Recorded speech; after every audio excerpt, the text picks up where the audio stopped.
नमस्कार प्रिय विद्यार्थियों। आज हम चर्चा करेंगे राज्य मंत्रिपरिषद की या राज्य काउंसिल ऑफ मिनिस्टर्स की, या इसको कहा जाए कि राज्य की कार्यपालिका की।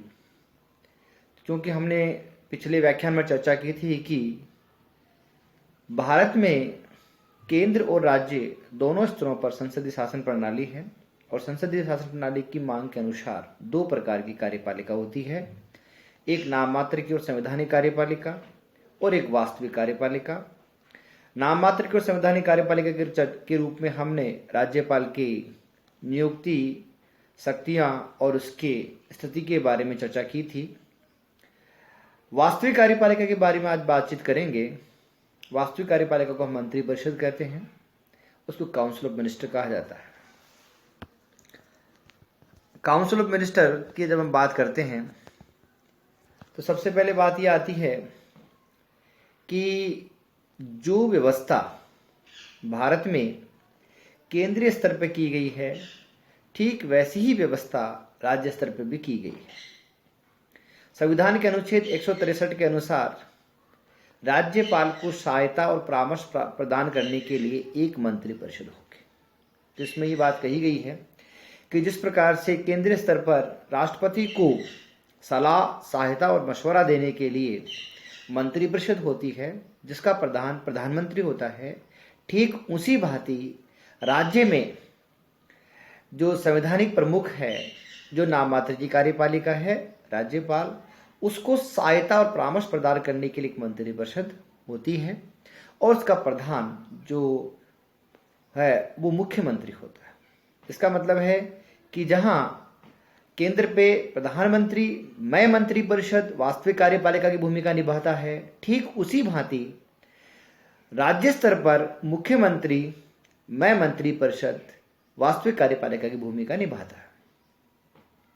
अब चूंकि इसमें मुख्यमंत्री की नियुक्ति राज्यपाल द्वारा होती है और राज्यपाल मुख्यमंत्री को, चूंकि वो बहुमत दल का नेता होता है, और किस व्यक्ति को, चूंकि हमारे यहाँ पर जो मुख्यमंत्री बनता है वो मुख्यमंत्री अपने मंत्रियों का चुनाव अपने राजनीतिक पार्टी या गठबंधन में से करता है। तो राज्यपाल कभी भी राजनीतिक रूप से हस्तक्षेप नहीं करता है, इसलिए वह कौन व्यक्ति किस स्तर का मंत्री होगा, कौन सा उसको विभाग दिया जाएगा, इसके लिए वह मुख्यमंत्री को अनुमति देता है या मुख्यमंत्री को शक्तियां देता है कि वह अपनी मनपसंद का या मनपसंद की कैबिनेट या मंत्रिपरिषद का निर्माण करे और वो राष्ट्रपति के पास अनुमोदन हेतु प्रस्तुत करे। तो मुख्यमंत्री की जब नियुक्ति हो जाती है तो राज्यपाल जो है वो अपने जो पोर्टफोलियो आवंटन की बात है या जो विभागीयकरण की बात है, जो विभागों का बंटवारा है, वो अपनी शक्ति मुख्यमंत्री को डेलीगेटेड कर देता है और मुख्यमंत्री उस डेलीगेटेड पावर का उपयोग करते हुए अपने मनपसंद के व्यक्तियों को मंत्री बनाता है और एक मंत्रिपरिषद का गठन करता है। मंत्रिपरिषद में 4 प्रकार के मंत्रियों को शामिल किया जाता है: कैबिनेट स्तर के मंत्री, राज्य मंत्री, उप मंत्री और संसदीय सचिव। Cabinet rank for minister, state rank for minister and deputy rank for minister and parliamentary secretaries, ये 4 प्रकार के मंत्री बनाए जाते हैं। कैबिनेट रैंक के जो मंत्री होते हैं वो विभाग, या चूंकि भारत में विभागों की संख्या ज्यादा है, इसलिए एक कैबिनेट रैंक के पास में एक से अधिक विभाग होते हैं और इन विभागों को क्लब करके या आपस में संयुक्त करके मंत्रालयों का निर्माण किया गया है। चाहे वो केंद्रीय स्तर पर देखा जाए या राज्य स्तर पर देखा जाए, दोनों स्तर पर एक से अनेक विभागों को मिलाकर के मंत्रालयों का निर्माण किया गया है और कैबिनेट रैंक का जो मंत्री होता है, प्राय वो मंत्रालय का कैबिनेट मंत्री होता है या मुख्य मंत्री होता है। तत्पश्चात राज्य मंत्री आते हैं, मिनिस्टर फॉर द स्टेट या स्टेट रैंक ऑफ मिनिस्टर्स। इस राज्य मंत्री या स्टेट रैंक जो मिनिस्टर्स हैं वो वास्तविक रूप से उनको विभाग बांट दिए जाते हैं, वो एक तरह से विभाग का काम करते हैं और कैबिनेट मंत्री की प्रदत्त या व्यवस्थापन जो शक्तियां हैं उनका उपयोग करते हुए वह विभागों के प्रमुख होते हैं और कार्यों का निष्पादन करते हैं। लेकिन जहां बात आती है मिनिस्ट्री की तो कैबिनेट जो मंत्री है वही उसका मुखिया माना जाता है, राज्य मंत्री को उसका सहयोगी माना जाता है। साथ में उपमंत्री वो हैं जो कैबिनेट और राज्य मंत्री की सहायता के लिए बनाए जाते हैं। एक विभाग विभिन्न प्रकार के कार्य संपादित करते हैं, उसमें विभिन्न प्रकार की शाखाएं होती हैं, उन शाखाओं में से एक किसी विशेष शाखा का वो मंत्री बनाया जाता है या वह विभिन्न शाखाओं पर अपना कार्य करते हुए कैबिनेट मंत्री और राज्य मंत्री की सहायता करते हैं। संसदीय सचिव जो है वो एक नया टर्मिनोलॉजी है, नया शब्द है और इसका उपयोग इसलिए किया जाता है कि भविष्य के लिए मंत्री तैयार किए जाते हैं तो उसके लिए उसको प्रशिक्षण के रूप में, जब एक प्रशिक्षक के रूप में या उसको कहते हैं कि एक अनुभव देने के लिए कि भविष्य में आपको कौन सी जिम्मेदारी निभानी है, तो उसको संसदीय सचिव बनाया जाता है।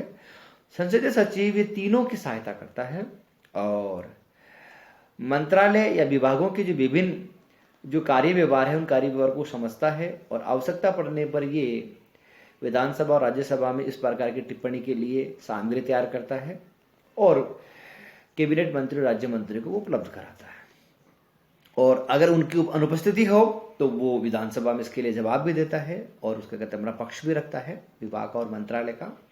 तो इस प्रकार से संसदीय सचिव अंडर ट्रेनिंग मंत्री कहलाते हैं एक तरह से। तो इस प्रकार से इन चारों को मिलाकर के मंत्री परिषद का निर्माण होता है और ये जो चारों है वो मिलकर के राज्यपाल को सहायता प्रदान करते हैं। रूल्स ऑफ बिजनेस ये कहते हैं कि राज्यपाल जो है वो सीधे मंत्रियों को विभाग आवंटित करता है, लेकिन वास्तविक स्थिति यह है कि वो मुख्यमंत्री के माध्यम से विभागों का बंटवारा करता है। तो राज्यपाल प्रत्येक मंत्री को वो एक तरह से प्रत्येक मंत्री को अपनी शक्तियां देता है और मंत्री राज्यपाल के बिहाफ पर शक्तियों का उपयोग करता है और मंत्री भी राज्यपाल के प्रति दायित्व निभाता है और कहते हैं कि उसके प्रति उत्तरदायी रहता है। अगर राज्यपाल को लगे कि मंत्री विभिन्न प्रकार की शक्तियों का दुरुपयोग कर रहा है, सही प्रकार से काम नहीं कर रहा है, तो वो उसको उसके पद से हटा सकता है। लेकिन प्राय राज्यपाल सीधा मंत्री को नहीं नियुक्त करता है, नहीं हटाता है। वो उसके लिए बीच में जो योजक कड़ी है मुख्यमंत्री उसकी सहायता लेता है। वो मुख्यमंत्री की सहायता से किसी मंत्री को या मुख्यमंत्री कह करके राज्यपाल से किसी मंत्री को हटाता है या इसका स्थानांतरण करता है, इसका विभाग परिवर्तन करता है। तो इस प्रकार से मुख्यमंत्री जो है वो राज्यपाल और मंत्री परिषद के बीच में योजक कड़ी के रूप में काम लेते हैं। अब क्योंकि जो मंत्री परिषद है उसमें कैबिनेट रैंक के मंत्री, स्टेट रैंक के मंत्री और डेप्यूटी मिनिस्टर और साथ में संसदीय सचिव सभी शामिल होते हैं, तो प्राय जब मीटिंग होती है या जब जिस निर्णय करना होता है राज्य की कार्यपालिका को, तो सभी मंत्रियों को शामिल नहीं किया जाता, बल्कि मुख्यमंत्री ये कहता है कि भाई प्रत्येक विभाग से एक व्यक्ति, मतलब प्रथम व्यक्ति कैबिनेट रैंक का मंत्री आ जाए और वो उनको मिलाकर के एक छोटा सा समूह बना लेता है जो मंत्री परिषद से छोटा होता है और उसको कैबिनेट कहा जाता है। भारत के संविधान में कैबिनेट का वर्णन नहीं किया गया है। भारत के संविधान में मंत्री परिषद का वर्णन किया गया है, काउंसिल ऑफ मिनिस्टर का वर्णन किया गया है। इसका तात्पर्य है कि कैबिनेट जो है वो बाद में शब्द इजाद हुआ है और वो मुख्यमंत्री और उनकी सहायता के लिए इस कैबिनेट का निर्माण किया गया है। अर्थात ये कहा जाए कि कैबिनेट जो है वो वास्तव में वो छोटा समूह है जो मुख्यमंत्री कैबिनेट मिनिस्टर्स को मिलाकर के बनाता है। अगर किसी विभाग में कैबिनेट स्तर का मंत्री नहीं है और वो स्वतंत्र प्रभार वाला विभाग है तो ऐसे में राज्य मंत्री को भी उसमें शामिल कर लिया जाता है। तो कैबिनेट के लिए कहा जा सकता है कि मुख्यमंत्री कैबिनेट मंत्री और स्वतंत्र प्रभार वाले राज्य मंत्रियों को मिलाकर एक छोटा समूह बनाता है जो विभिन्न प्रकार के निर्णय पॉलिसी डिसाइड करने में उपयोगी रहता है। ये स्वाभाविक रूप से मंत्रिपरिषद छोटे होंगे, क्योंकि इसमें राज्य मंत्री, उप मंत्री, संसदीय शामिल नहीं होते हैं, तो ये छोटा होता है। और एक स्वाभाविक बात है कि जब जिस मंत्रालय का या जिस विभाग का कैबिनेट मंत्री वहां बैठा हो, तो उस स्थिति में राज्य मंत्री को और उप मंत्री को शामिल नहीं किया जाना चाहिए। अनावश्यक रूप से फिर वहां पर विरोधाभास पैदा होता है और आवश्यकता भी नहीं होती है। तो इस प्रकार से हम कैबिनेट और मंत्री परिषद की या मंत्रिमंडल या मंत्रिपरिषद की हम अंतर की बात करें तो स्वाभाविक रूप से आता है कि मंत्री परिषद संवैधानिक है और मंत्रिमंडल जो है वो सुविधा के लिए बनाया हुआ है। दूसरी बात है कि मंत्रिपरिषद का आकार बड़ा होता है और मंत्रिमंडल का आकार छोटा होता है। मंत्रिमंडल में कैबिनेट रैंक के मंत्री और साथ में स्वतंत्र प्रभार वाले मंत्री रहते हैं, जबकि मंत्रिपरिषद में सभी मंत्री शामिल होते हैं। तो इस प्रकार से ये कैबिनेट और जो काउंसिल ऑफ मिनिस्टर है या मंत्रिमंडल और मंत्रिपरिषद के बीच का छोटा सा अंतर है। इस प्रकार से हम इसको समझ सकते हैं। अब चूंकि मंत्री जो परिषद है, उस मंत्री परिषद में किन लोगों को शामिल किया जाता है, तो स्वाभाविक रूप से यह बात आती है कि जो जनप्रतिनिधि है, जो विधानसभा में या राज्य विधानमंडल का सदस्य है, वो ही मंत्री बनता है। किंतु कई बार ऐसी स्थिति आती है कि कोई राजनीतिक पार्टी का मुख्य कार्यकर्ता चुनाव हार जाता है या चुनाव में शामिल नहीं हो पाता है या और किसी वजह से उसको राजनीति में लाया जाता है, किसी विशेष योग्यताधारी व्यक्ति को, तो उसको मंत्री बना दिया जाता है। लेकिन उसके लिए स्वाभाविक बात यह है कि उसको 6 माह के भीतर राज्य विधानमंडल का सदस्य बनना होगा। अगर राज्य विधानमंडल का सदस्य वो नहीं बनता है मंत्री बनने के 6 माह के भीतर, तो उसको मंत्री पद छोड़ना पड़ेगा। कई बार ये सवाल आता है कि क्या किसी व्यक्ति को 6 माह के लिए मंत्री बनाया जाए, फिर उसको हटा दिया जाए, फिर थोड़े दिन बाद पुनः उसी व्यक्ति को मंत्री बना दिया जाए और वो उसको वापस 6 महीने रखा जाए, फिर हटा दिया जाए। तो इस प्रकार की प्रैक्टिस से जो है वो संभव नहीं है। एक व्यक्ति को, हालांकि संवैधानिक इसमें कोई प्रावधान नहीं है, लेकिन इस प्रकार की व्यवस्था की गई है साधारण प्रैक्टिस में कि एक बार किसी व्यक्ति को मंत्री बनाया गया, अगर वो उसने 6 माह के भीतर राज्य विधानमंडल का सदस्य नहीं बना तो उसको पुनः मंत्री नहीं बनाया जाता। ये जो जनादेश है उसका अतिक्रमण होगा। तो प्राय जो सरकार है वो इस प्रकार के अतिक्रमण से बचना चाहती है और किसी व्यक्ति को अगर वो एक बार मंत्री रह चुका और फिर भी विधानमंडल का सदस्य नहीं बन पाया तो उसको दोबारा मंत्री नहीं बनाया जाता है।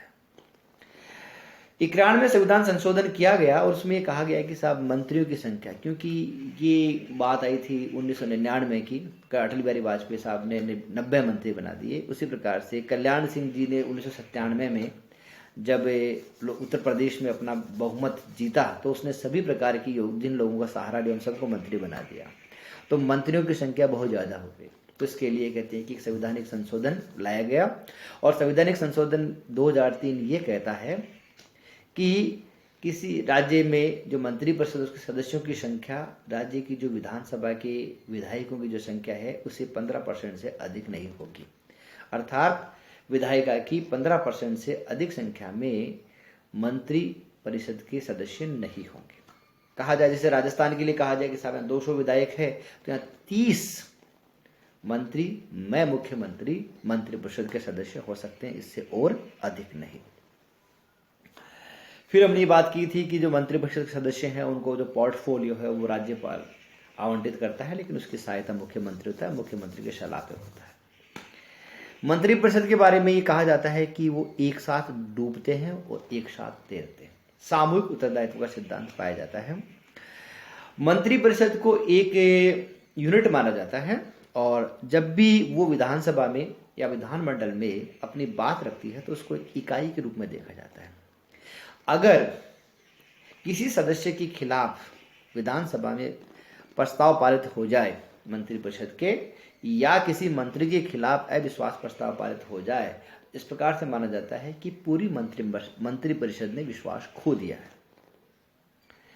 या कोई व्यक्ति या कोई मंत्री जब विधानसभा में कोई कथन रखता है, स्टेटमेंट रखता है, तो उसको मंत्रिपरिषद का स्टेटमेंट माना जाता है। उसको एक मंत्री की राय या उसका स्टेटमेंट नहीं माना जाता, उसके मंत्री के निजी विचार नहीं माने जाते। इसलिए मंत्रिपरिषद को सामूहिक उत्तरदायित्व के सिद्धांत से के रूप में देखा जाता है। तो अगर एक व्यक्ति इसी प्रकार से माना जाता है कि जब मुख्यमंत्री इस्तीफा दे दे तो क्या मंत्रिपरिषद रहेगी? स्वाभाविक रूप से कि जो मुख्यमंत्री है वो मंत्रिपरिषद का निर्माता है, संचालक और उसका कहते हैं कि संहारक भी है, उसको विनाशकर्ता भी है। इसलिए अगर मुख्यमंत्री इस्तीफा दे देता है तो उसको ये माना जाता है क्योंकि मुख्यमंत्री मंत्रिपरिषद का मुखिया होता है। अगर मुख्यमंत्री ने इस्तीफा दे दिया तो ये माना जाता है कि सारी मंत्रिपरिषद ने इस्तीफा दे दिया। तो इस प्रकार से ये सामूहिक उत्तरदायित्व का सिद्धांत माना जाता है। तो इस प्रकार से सामूहिक उत्तरदायित्व के माध्यम से मंत्रिपरिषद जो है वो अपना काम करती है।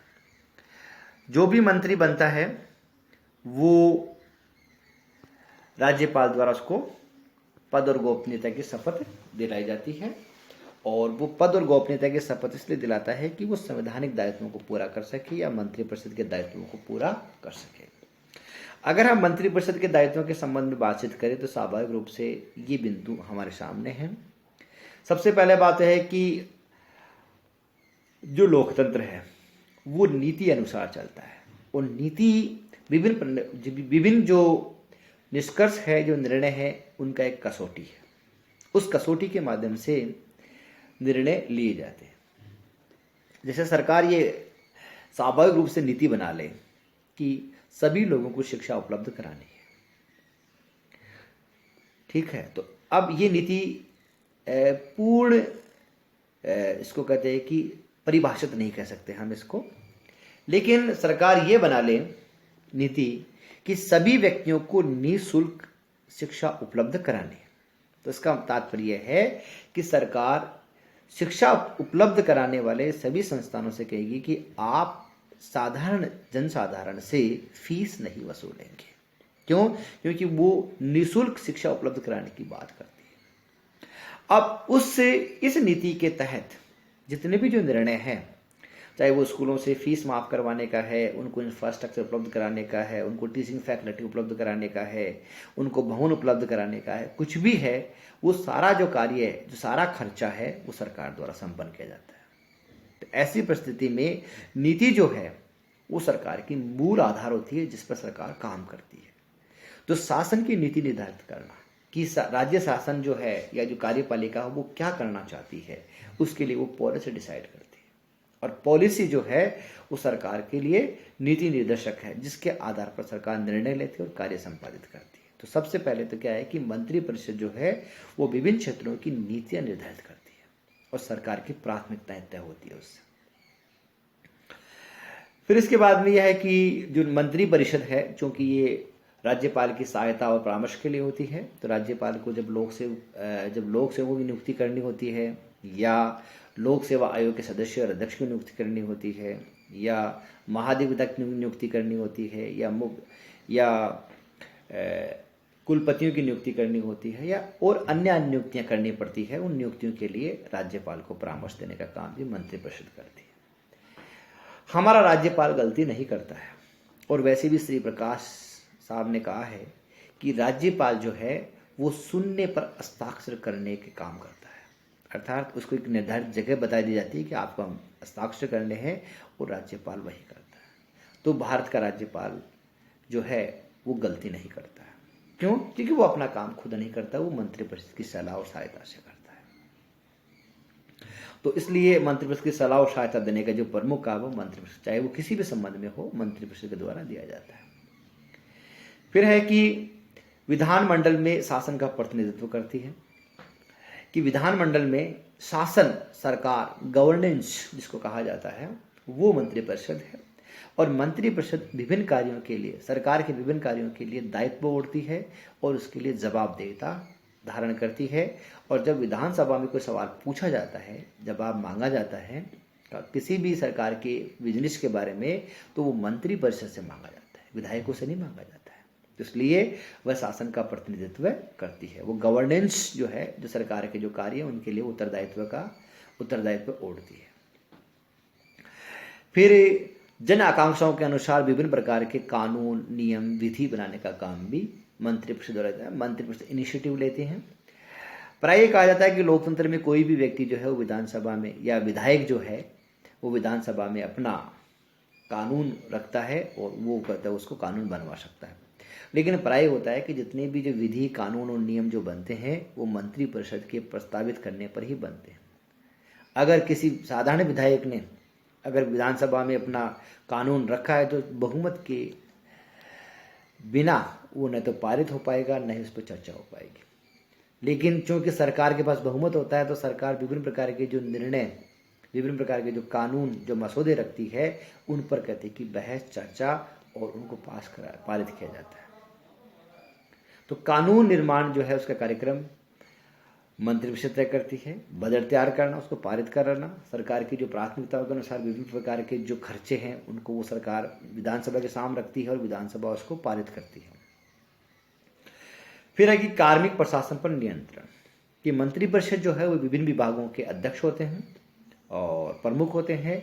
इसलिए जो प्रशासनिक अमला और जो प्रशासनिक तंत्र विभागों में काम करता है, मंत्रालय में काम करता है, वो अंतिम रूप से मंत्री के प्रति उत्तरदायी रहता है। जैसा मंत्री कहते हैं, निर्देश देता है, उसके अनुसार ही जो लोक सेवक है, जो प्रशासनिक तंत्र है, वो कार्य संपादित करता है।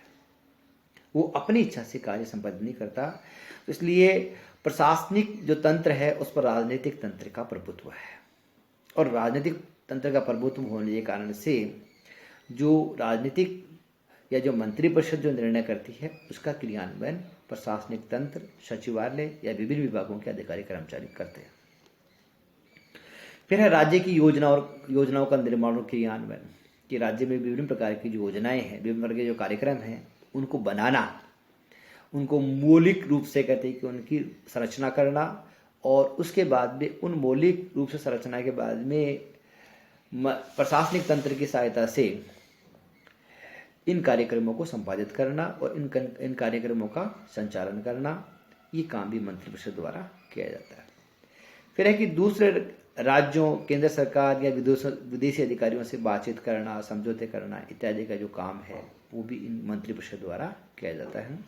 केंद्र सरकार से प्राप्त होने वाले विभिन्न प्रकार के जो दिशा निर्देश हैं वो विभिन्न मंत्रालयों में आते हैं और मंत्रिपरिषद उस पर एक निर्णय लेती है कि इन निर्देशों को या इन आदेशों को किस प्रकार से क्रियान्वित करना है, तो उसकी वो योजना बनाते हैं और क्रियान्वयन का स्तर तय करते हैं, अधिकारी तय करते हैं और उसके बाद वो क्रियान्वयन करवाते हैं।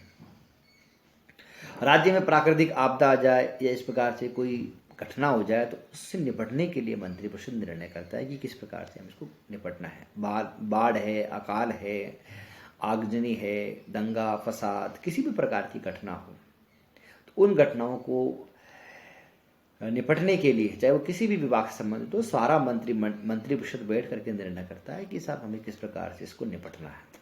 किस प्रकार से तात्कालिक आवश्यकताओं की पूर्ति के लिए, सहायता के लिए जो मंत्रिपरिषद है वो निर्णय लेती और व्यवस्था करती है।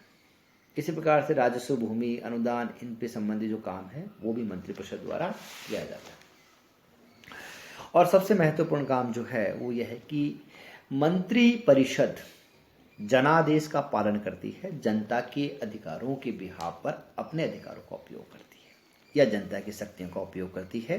तो स्वाभाविक रूप से वह जनता की शिकायतों के प्रति भी संवेदनशील रहती है और जन शिकायतों का निवारण करना मंत्रिपरिषद का प्रमुख काम होता है। मंत्री इसके लिए विभिन्न स्तरों पर वो अपने कार्यालय में, अपने निवास पर या अपने अधिकारियों के माध्यम से या अपने विभिन्न दौरे करके वो जनता की समस्याओं को जानते हैं और उनका निपटान या उनका कहते हैं कि निवारण करने का प्रयास करते हैं। तो मंत्रिपरिषद है क्योंकि जब भी जनता को जब आवश्यकता होती है, जनता को कोई चिंता होती है, जनता को परेशानी होती है तो वो अपने मंत्रियों के माध्यम से बात करती है। वो विधानसभा को नहीं कहती है, वो बल्कि मंत्री को कहती है। अपने मंत्री के नीचे जो अधीन जो प्रशासनिक अधिकारी है उनको कहती है और प्रशासनिक अधिकारी अपने राजनीतिक आकाओं या मंत्रियों को कहते हैं कि साहब इस प्रकार की समस्या है। तो उन समस्याओं के निराकरण के लिए मंत्रिपरिषद सदैव तैयार रहती है, तत्पर रहती है। तो इस प्रकार से जन आकांक्षाओं की पूर्ति के लिए या जन शिकायतों का निवारण करने के लिए मंत्रिपरिषद को सदैव काम करना होता है।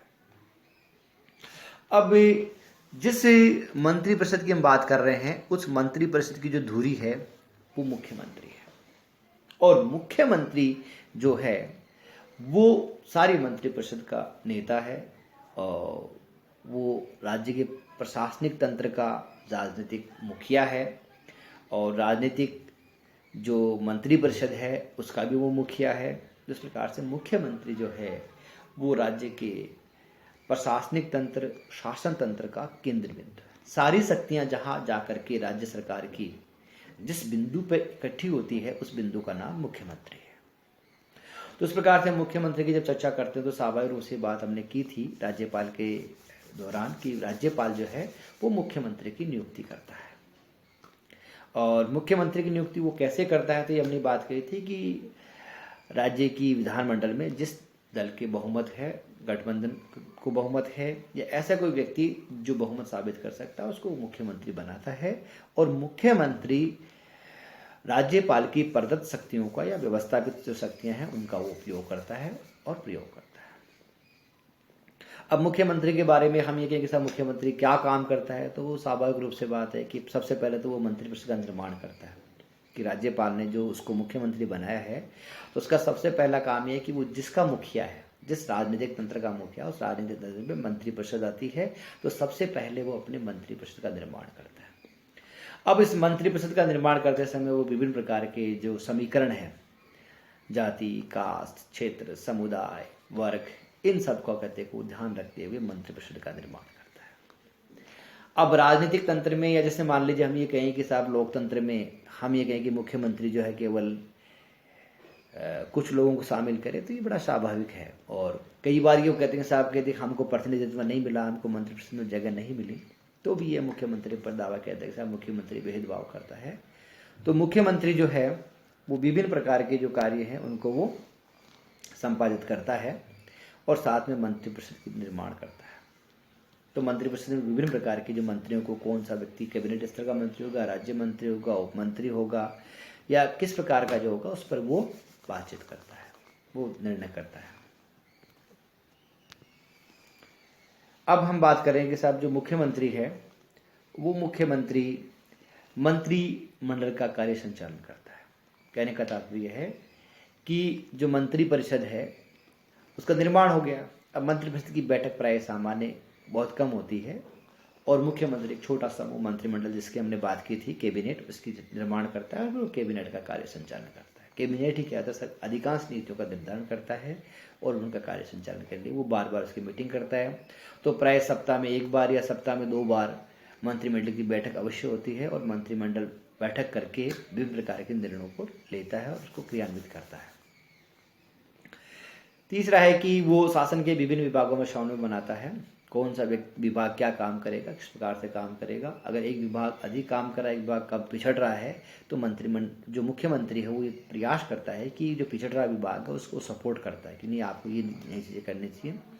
दूसरे विभागों से वो कहते अपील करता है कि आपको इन मंत्रियों की अन्य विभागों की सहायता करनी चाहिए ताकि काम बेहतर और अच्छा हो सके। तो विभिन्न विभागों के समन्वय बनता है। कोई ये कहे कि साहब एक विभाग इतना काम करा दूसरा नहीं करा तो उनके बीच में वो समन्वय करता है। अगर मंत्रियों के बीच में भी किसी बात को लेकर के, किसी प्रशासनिक निर्णय को लेकर के, राजनीतिक निर्णय को लेकर के गतिरोध है तो उसको वो दूर करता है। तो इस प्रकार से विभिन्न विभागों और मंत्रियों में वो समन्वय करता है। मंत्रियों में कार्य का बंटवारा करता है और उसको लगता है कि कोई मंत्री सही तरीके से काम नहीं कर रहा तो उसको परिवर्तन करता है, बदल देता है। और साथ ही मंत्रिपरिषद ने क्या निर्णय लिया या राज्यपाल ने जो निर्देश दिया उस पर मंत्रिपरिषद का क्या विचार है, तो उसके लिए भी वो मुख्यमंत्री है वो मंत्रिपरिषद और राज्यपाल के बीच में योजक कड़ी के रूप में काम करता है। और चूंकि वो सरकार का प्रधान प्रवक्ता होता है तो वो जो बात कहता है उसको सभी लोग ध्यान से सुनते हैं और उसकी बात पर विश्वास करते हैं। और वो विधानसभा का बहुमत दल का नेता है, एक तरह से विधानसभा का नेता है। मुख्यमंत्री के स्टेटमेंट के बाद या मुख्यमंत्री के वक्तव्य के बाद में किसी व्यक्ति को कुछ संशय नहीं होता। प्राय विधानसभा में जो वो अपनी बात रखता है तो सभी उसकी बात को विश्वास करते हैं और तवज्जो देते हैं। वह राज्य की जो प्रशासनिक तंत्र है उस पर वो नियंत्रण करता है और विभिन्न प्रकार के जो संगठन है उन संगठनों पर अपनी सत्ता का प्रभाव भी दर्शाता है और उनको अपने नियंत्रण में भी रखता है और राज्य की जनता और उसकी भलाई के लिए काम भी करवाता है। तो इस प्रकार से मुख्यमंत्री जो है वो राज्य की प्रशासनिक और राजनीतिक तंत्र की धुरी है। सारी जो शक्तियां जहां करके एक बिंदु पे इकट्ठी होती है उस बिंदु का नाम मुख्यमंत्री है। और मुख्यमंत्री के बारे में स्वाभाविक रूप से सभी लोग जानते हैं उसका अपना एक कार्यालय होता है और उस कार्यालय के साथ में उसके विभिन्न प्रकार के प्रशासनिक अधिकारी जो होते हैं वो उसमें काम करते हैं। सारा सचिवालय मुख्यमंत्री की ओर आशा की तरफ देखता है कि मुख्यमंत्री निर्देश आदेश थे उसका वो पालन करता है। और विभिन्न विभागों में विभिन्न विभाग के जो मंत्री हैं वो भी मुख्यमंत्री की ओर नेतृत्व की तरफ देखते हैं कि जब कोई विभाग निर्णय नहीं ले पाता है तो वो मुख्यमंत्री की तरफ देखता है और मुख्यमंत्री उसको निर्णय लेने में सहायता करता है। तो इस प्रकार से मुख्यमंत्री का पद अपने आप में न केवल महत्वपूर्ण है बल्कि जवाबदेही पद है और जिम्मेदारी वाला पद है। और साथ ही मुख्यमंत्री जो है वो विभिन्न प्रकार के निर्णयों के माध्यम से अपने सरकार का बचाव भी करता है और साथ में कहते हैं कि उसमें सामंजस्य बनाए रखता है, राज्य की जनता की आकांक्षाओं की पूर्ति के लिए प्रयास करता है। तो इस प्रकार से मुख्यमंत्री जो है वो बहुत ही महत्वपूर्ण पद है और राज्य प्रशासनिक तंत्र या राज्य का जो तंत्र है या शासन है उसकी प्रमुख कड़ी है। इस व्याख्यान में इतना ही। आगे हम बात करेंगे राज्य प्रशासन की विभिन्न मुद्दों पर। धन्यवाद।